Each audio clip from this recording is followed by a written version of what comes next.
গোকুলধাম ও মথুরা দর্শন করতে করতে আমাদের হয়ে গেছিল সন্ধে 7টা। ওদিকে বৃন্দাবনের প্রেম মন্দিরে শেষ ঢোকার টাইম সন্ধে 8টা।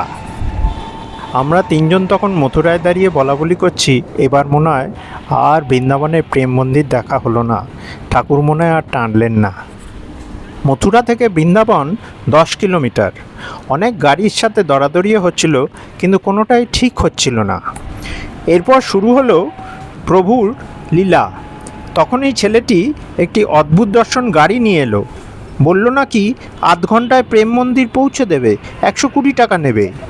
আমরা তখন ভাবছি এরকম গাড়ি দেখিনি, কখনো চড়িনি, চড়লে রাস্তায় গড়িয়ে পড়ে যাব না তো। বন্ধুরা, এরপরে ঘটল মিরাকেল। ঝড়ের গতিতে 10 কিলোমিটার চালিয়ে ঠিক আধ ঘন্টায় প্রেম মন্দিরের সামনে নামিয়ে দিয়ে ছেলেটি হাসিমকে বলল তার নাম নাকি বিষ্ণু। আমরা ভগবান বিষ্ণুকে স্মরণ করে মনে মনে বললাম, প্রভু তোমার লীলা বোঝা মানুষের অসাধ্য, it happens only in Vrindavan. ছেলেটির মোবাইল নাম্বার দিয়ে দিলাম, প্রয়োজনে কন্ট্যাক্ট করবেন। বৃন্দাবনের প্রেম মন্দিরে ঢুকতে গেলে তার আগে প্রায় 2 কিলোমিটারের মতো হাঁটতে হবে, এবং তারপরেও মন্দিরে ওঠার অনেকগুলি সিঁড়ি আছে। কাজেই যারা বয়স্ক মানুষ বা সিনিয়র সিটিজেন বা হাঁটুর সমস্যা আছে, তাদের জন্যে আমার মনে হয় ব্যাপারটা বেশ কষ্টসাধ্যই।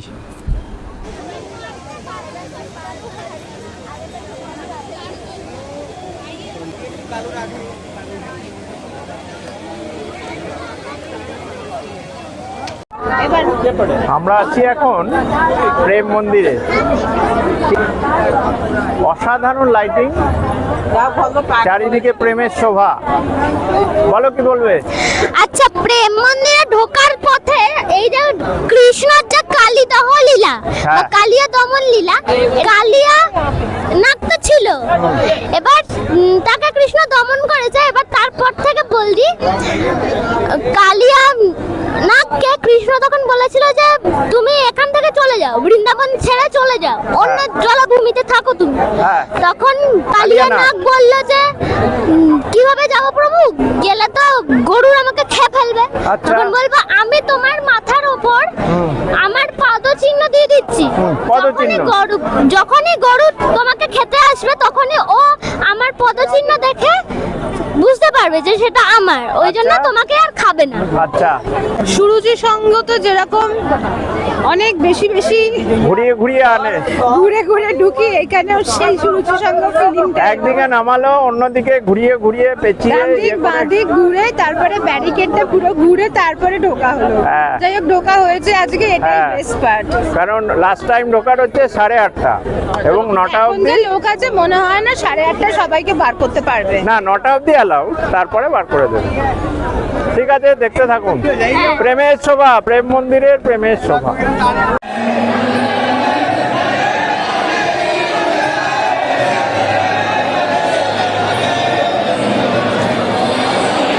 বৃন্দাবনের প্রেম মন্দির হল রাধাকৃষ্ণ এবং সীতারামের প্রতি উৎসর্গীকৃত একটি বিশাল শ্বেতপাথরের মন্দির, যা জগৎগুরু কৃপালু পরিষদ দ্বারা প্রতিষ্ঠিত।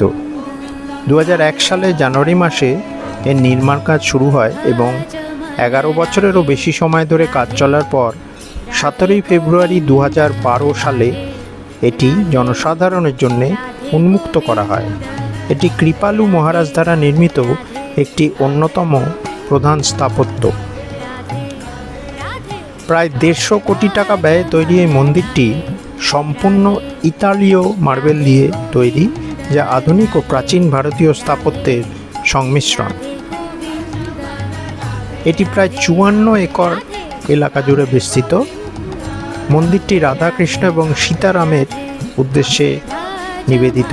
এখানকার বিশেষ আকর্ষণ হলো সন্ধ্যাবেলায় লাইট অ্যান্ড সাউন্ড শো, যা মন্দিরটিকে এক অপরূপ দৃশ্যে পরিণত করে।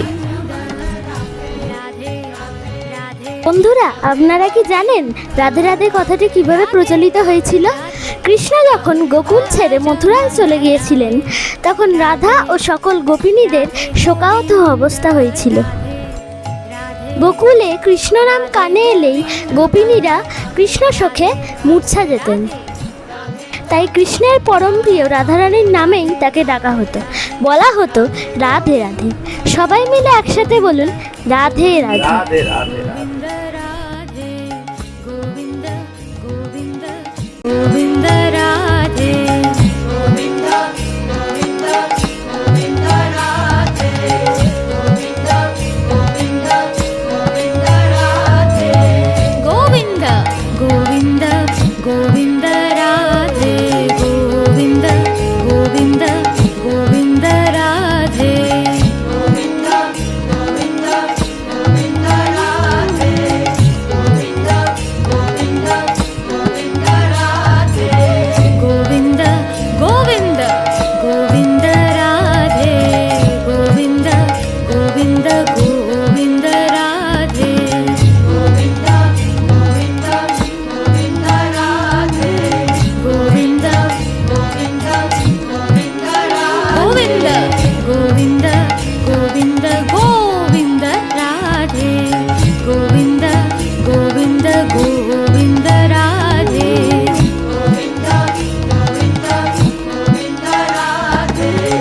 গোবিন্দ গোবিন্দ গোবিন্দ ভজমন রাধা গোবিন্দ রাধে, রাধা গোবিন্দ রাধে, ভজমন রাধা গোবিন্দ রাধে,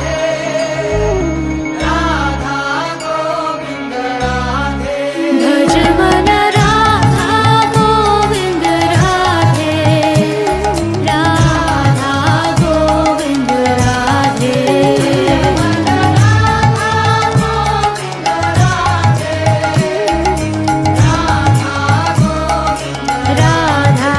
গোবিন্দ রাধে, রাধা গোবিন্দ রাধে, রাধা গোবিন্দ রাধে, রাধা গোবিন্দ রাধে, রাধা গোবিন্দ রাধে রাধে,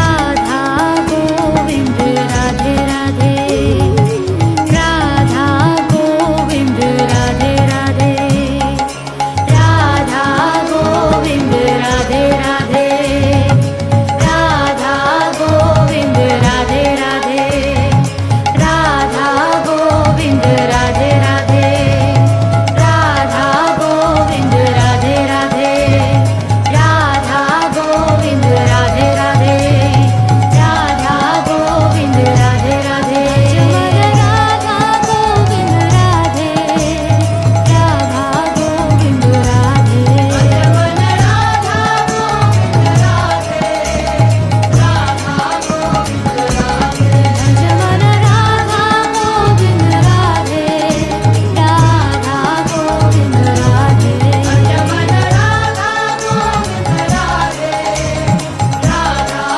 গোবিন্দ রাধে, রাধে রাধে ভজমন রাধে রাধে, রাধা গোবিন্দ রাধে রাধে, ভজমন রাধে রাধে, রাধা গোবিন্দ রাধে রাধে, ভজমন রাধে রাধে, রাধা গোবিন্দ রাধে রাধে, ভজমন রাধে রাধে, রাধা গোবিন্দ। এরপরে ডিনার করলাম সিআরভিএসের ফুড কোর্টে, যা প্রেম মন্দিরের ঠিক অপোজিট রাস্তাতেই অবস্থিত। এই দিকে প্রেম মন্দির আর এই দিকে সিআরভিএসের ফুড কোর্ট। রেস্টুরেন্টটি বেশ ভালোই।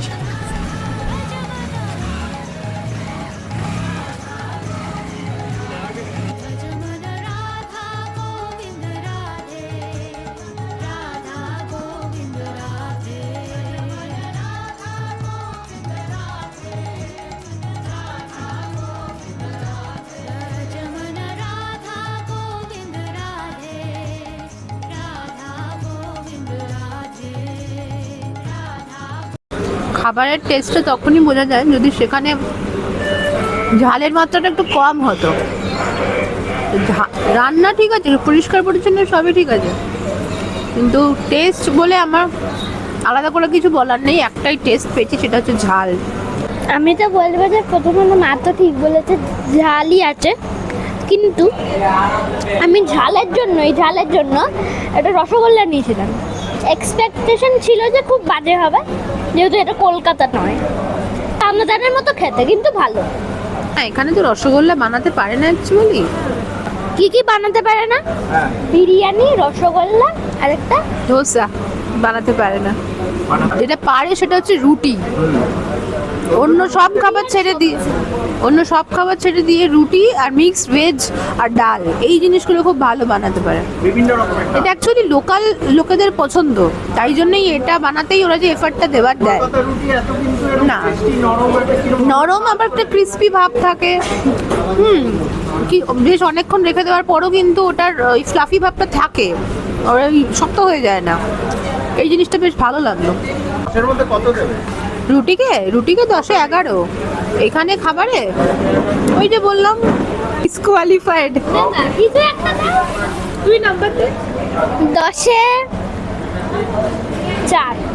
সারাদিন ঘোরাঘুরির পরে আমরা অবশেষে ফিরলাম RKM বৃন্দাবনে। পাশেই মা আনন্দময়ী আশ্রমে তখন চলছিল রাধার মানভঞ্জনের পালা।